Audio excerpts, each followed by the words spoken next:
ভাবি, এই রাস্তার পরে কি করতেছেন? তেমন কিছু না, এই রোদ্রের তাপে ভাত রান্না করছি। তা তোমার এই অবস্থা কেন? কি করছেন ভাবি? রোদের তাপে ভাত রান্না হয়ে যাচ্ছে? আরে হয়, এই যে দেখো না, অলরেডি ভাত ফুইটে গেছে। আর তাছাড়া আমি আগে বাসায় তরকারি নামাই থুয়াইছি। তাই তো, এই তো সত্যি সত্যি ভাত হয়ে গেছে। তা তুমি তো বললে না, তোমার এই অবস্থা কেন? ভাবি, এই স্মার্ট যুগে যে গরম পড়িছে, তাতে নিজের একটু স্মার্ট ভাইবে, স্মার্ট সাজাইয়ে আমি অফিসে যাচ্ছি, বুঝতে পারছেন? হ্যাঁ, স্মার্ট যুগে স্মার্ট ড্রেস, তা খুব সুন্দর হয়েছে বাবা। একদিকে তো বাতাস খাচ্ছে ফ্যানের, অন্যদিকে তো মাথায় পানি পড়তেছে, গরমে তো শরীরটা ঠান্ডা হয়ে গেছে। যাক ভালো। হ্যাঁ ভাবি, ঠিক কথা বলিছেন।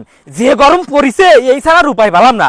তবে ভাবি, আজকের থেকে কিন্তু আমি গ্যাস কাঠ সব কিনা বন্ধ করে দেবো।